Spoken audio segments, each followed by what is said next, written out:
Today we're going to launch straight into our first segment, which is a special feature on the trade in live animal exports. Now, we won't show you any graphic footage of animal slaughter, but some viewers may find the following scenes a little distressing. Please don't turn away, because unless we know what happens to these animals when they leave our shores, then there's little we can do to help stop their suffering. Peter spoke to Glenys Oogjes of Animals Australia about this lucrative trade, and then to Lynn White for her eyewitness account of what happens at the destination. Well, if you're going to have a television program called Animals Matter, it's only right you should have someone on the program from Animals Australia. And we're about to talk to the Executive Director of Animals Australia, Glenys Oogjes. Welcome to Animals Matter, Glenys. Thank you, Peter. Tell us about your organisation. Give us a quick overview on Animals Australia. Well, we're a peak body, an umbrella if you like, representing about 40 groups, and so we provide advice on their behalf to governments and industries, and we try to conduct national campaigns, of course, as well, to assist our member societies and try to make the voice for animals that much stronger. Glenys, we seem really over the last 12 months, to me at least, it seems that we've come to a much greater awareness of animal issues generally in Australia? You really feel it, I think, particularly media coverage and responses to our website and ringing us, and from what our member groups are telling us too. It is improving and growing. Yes, there's lots of issues that we as the public are growing in our awareness. Tell us, as you see it, Glenys, about some of the issues that you see as the most important facing the live export industry. Well, welfare issues are huge. A lot of animals involved, of course, too. 4 million sheep, for example, 500,000, sometimes up to 1 million cattle a year getting onto boats, being put onto boats and being sent off to other countries. And so the issues relate to both how they travel and the injuries and deaths that occur, but also what happens at the other end. But just on the ships themselves, if you take sheep, where, as I say, 4 million or so, they get on there, but some of them have not even adjusted to the pellet food. They get just pellets, they don't graze, of course. It's a very intensive farming situation on board. Some of them refuse to eat the pellet food, and so they start to suffer from what the industry likes to call inanition. It means starvation. Salmonella and other illnesses then develop from that, and they can die over many days. They're not put down. It's very hard to get to the animals because they're so tightly packed on these ships, 3 to a square metre. So it's a terrible environment. Some of them have difficulty fighting their way to food and water as well, and there are the social issues of not wanting to push past dominant animals. So all of these things are happening, and what that means is that tens of thousands die on the ships each year. The industry likes to say just 1% die. Yeah, that's 1 in 100. Over a year, for example, that can be 30, 40,000 sheep.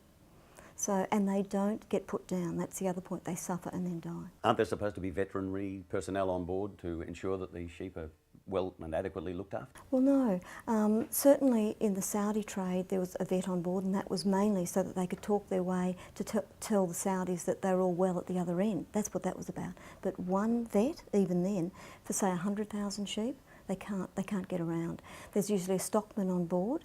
In the long journeys these days, there's going to be a vet on board, but not on every ship. Only high-risk ships when they're going to hot and humid time in the Middle East. So our winter, their summer, when many of them also die from heat stress, particularly when they arrive at the other end. It may take 2, 3, 4, 5 days to unload, and they're on ships that are not moving, so the ventilation's not good, and they suffer from heat stress. So all of these problems relate, and there's terrible suffering involved, and that's before they get off at the other end.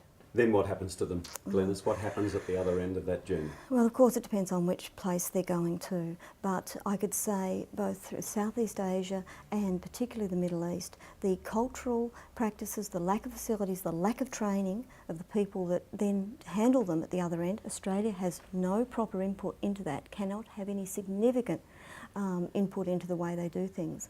And so perhaps the handling, the brutal handling is a terrible thing, but also they're killed without pre-stunning.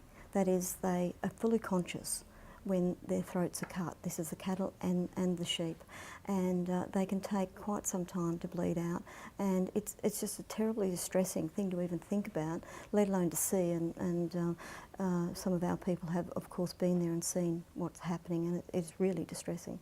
We're going to talk to Lynn White about that later in this program, in fact. Well, Glenys, you've got petitions before the Senate, you've got people standing for Parliament across the country, you've got litigation before the West Australian courts. What can ordinary people do to get involved in this live export issue?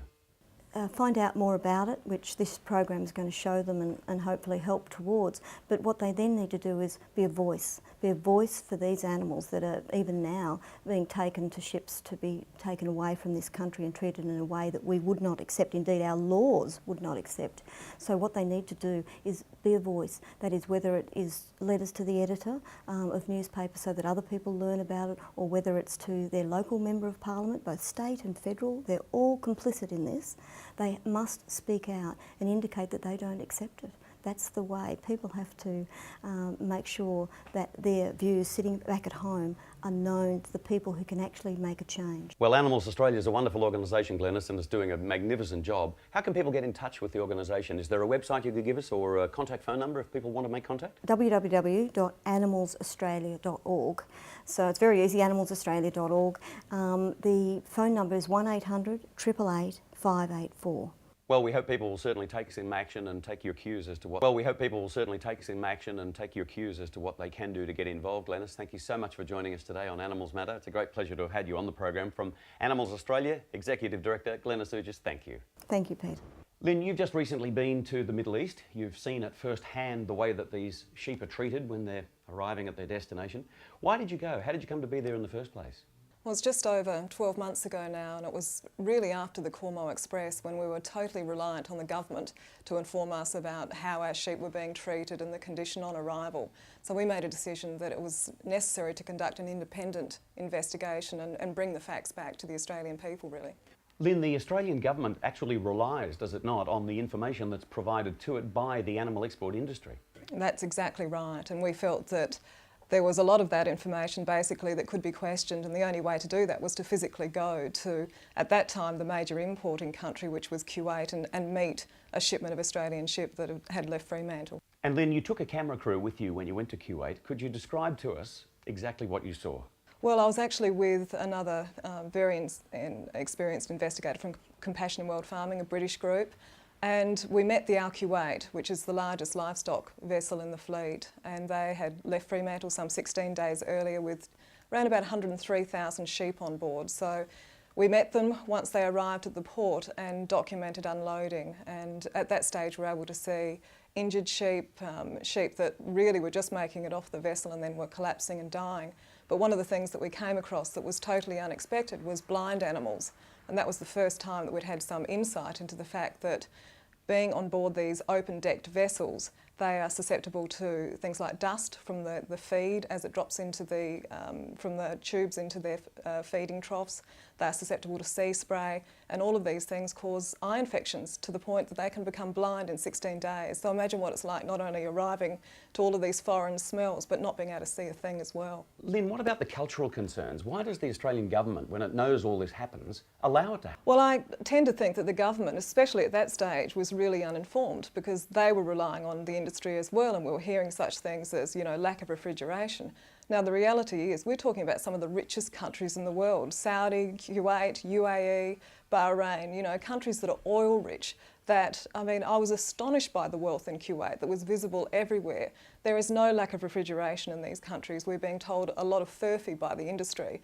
And basically, this investigation was able to call into question almost every reason the live export industry suggested that this was a necessity, basically. So in the light of all that, why does the Australian live animal export industry exist? Well, it exists because these importing countries want jobs. They want job creation. Basically, they're countries that exist in desert environments. A lot of immigrants came in 50, 60 years ago that are having families. They need to create jobs for them. And this was the information that was being provided to us by local people and taxi drivers and people that we stopped and spoke to. So this is about jobs. It's not about live animals. It's not about religion. It's not about culture. It's about jobs. Well, I think we've all learned something there, because I think we were all under the impression that the reason why there was a live export industry in the first place was so that the receiving country could slaughter these animals under their own religious jurisdiction. Well, and I saw that for myself, how ridiculous that statement was, because I spent a couple of very distressing hours in a Kuwaiti slaughterhouse and saw that they weren't complying with one single element of religious slaughter that they actually do comply with here in Australia in slaughterhouses. So all of these things we were able to call into account and bring them back and actually start telling the truth both to the media and to the government.